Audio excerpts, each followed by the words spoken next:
Mesa de trabajo del 25 de marzo, siendo las 10 de la mañana, Colombia, 4 de la tarde, Francia.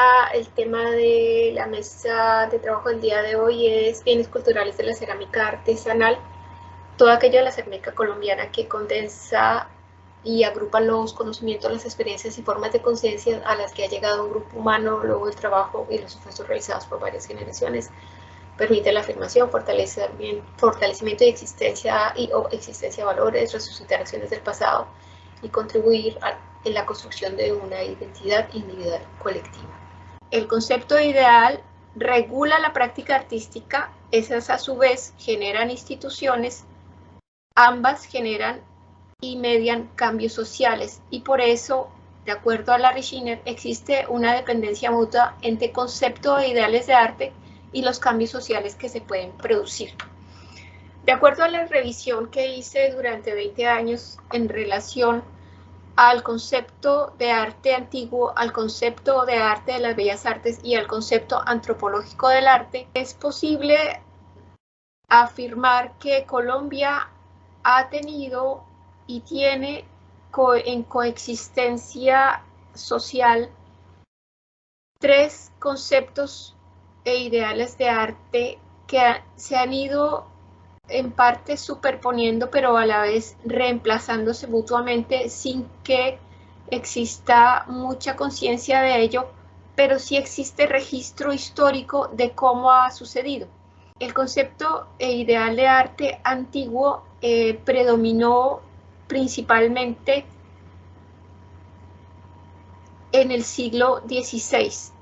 El concepto e ideal de arte de las bellas artes predominó o nació principalmente en el siglo XIX, se consolida, todavía existe, pero se consolida, se crea, y ahora les cuento un poco detalles por qué, cómo se crea, quién los crea, cómo se fortalece, cómo llega a Colombia. Y el concepto antropológico del arte que se consolida que se consolida en torno al siglo XX. En una rapidísima mirada y resumen al tema, temas de arte occidental al día de hoy tiene tres conceptos e ideales de arte distintos. Ellos son el antiguo, el de las bellas artes y el antropológico. En esta diapositiva está la foto de un zapatero de las escuelas, de las primeras escuelas de artes y oficios que tuvo Colombia, de la cual existe una investigación, es un libro como de 400 páginas de la Universidad Pontificia Javeriana que reúne 10 años de investigaciones en torno a las escuelas de artes y oficios que tuvo Colombia hasta llegar a 1960, si no estoy mal, me tocaría revisar la bibliografía. Entonces, resulta ser que en ese sistema de arte antiguo, el arte es todo aquello que se realiza con conocimiento, habilidad y gracia. Resulta ser que en la historia del país, la primera vez que se empieza a hablar de artesanía fue cuando llegó el sistema de las bellas artes en 1886, que se da la implementación del sistema de arte de las bellas artes, que se caracterizó justamente por clasificar como artesanía todo aquello que se hiciera distinto a una de las 7 artes que la Academia Francesa de las Bellas Artes clasificó como artes, las cuales son danza, literatura, pintura, dibujo. Bueno, son las 7 bellas artes que la Academia Francesa de... Entonces, todo lo que no fuera música, todo lo que no fuera literatura, todo lo que no fuera danza, todo lo que no fuera pintura, quedó clasificado como artesanía. Y ese imaginario se fortaleció con la llegada del sistema de artes y artesanías que implementó la Escuela de Artes y Oficios, teniendo en cuenta los oficios que se importaron igualmente de Francia. Entonces, en Colombia se habla de artesanía desde 1886. Entonces lo sabías. Podrías ya responder la pregunta. Sí, pero no sabía que lo sabía. Eso. Porque esto lo hice hace ya 10 años y no me acordaba. O sea, ahí es donde se crea la asignación que le dieron de arte menor. O sea, puedo decir que las artes menores son las artes, lo que ahora se considera como artesanía. Esa clasificación la creó Francia. Los creadores de la Academia de Bellas Artes consideraban que la pintura, la música, la danza, bueno, todas las artes que clasificaron como bellas artes tenían la capacidad de curar el alma y de fortalecer el espíritu. Y por eso eran como las grandes, era el gran arte.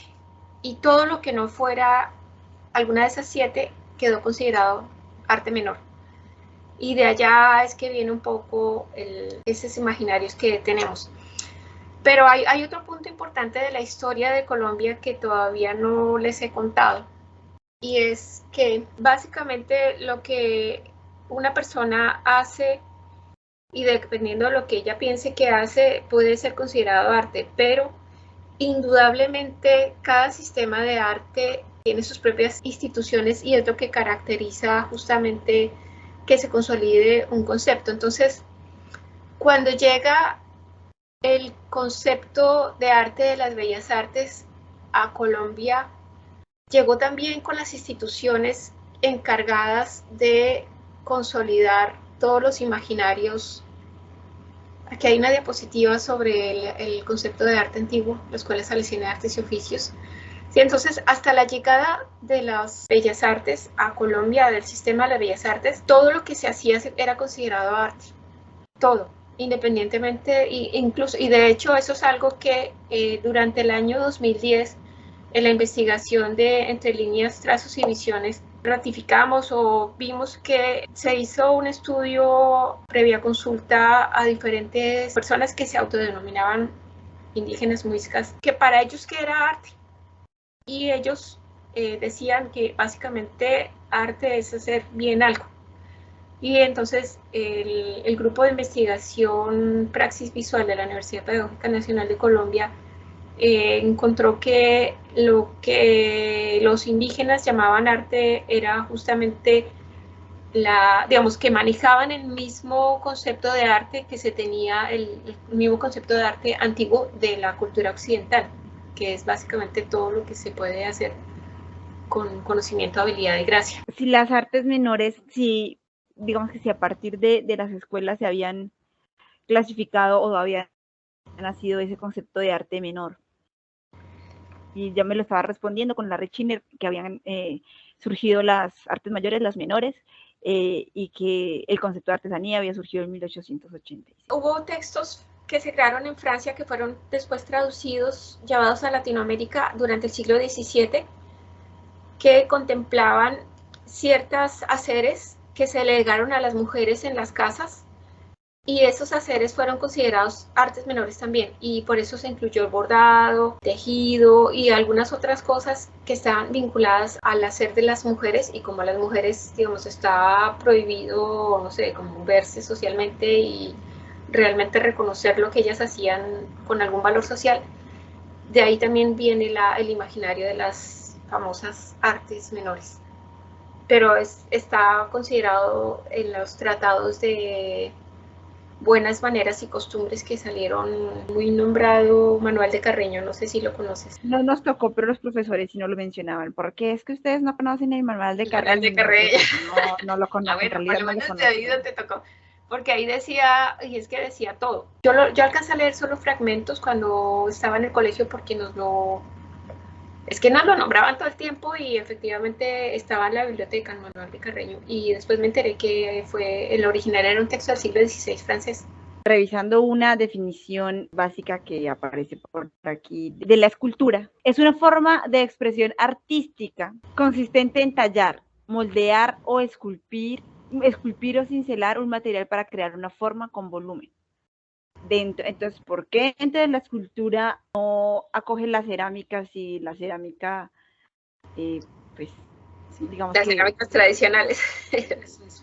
se encuentra dentro de, pues, dentro de parte de esta definición, ¿no? Sí, pero es que esa definición la crearon ya después de que habían implementado el sistema de las bellas artes. ¿Sí entiendes? Es como si tú entras a un campo, podas todo lo que hay y luego solo plantas las florecitas que quieres. Así fue con el sistema de las bellas artes. Ellos arrasaron con todo lo que había y solo después pusieron, entonces, ¿qué era? Y digamos, por ejemplo, esa definición era válida solamente si tú trabajabas con esculturas que tuvieran el canon griego establecido por Policleto. Esa definición surge después de que ellos ya han implementado. Y entonces, ¿cuáles eran las esculturas válidas? Por eso aquí en esta foto se llamaba Rómulo, fue uno de los más destacados escultores de las bellas artes de inicios del siglo XX. Está ahí al lado, está fotografiado cuando tenía más o menos 20 años, estaba en la escuela. Aparece al lado de la escultura.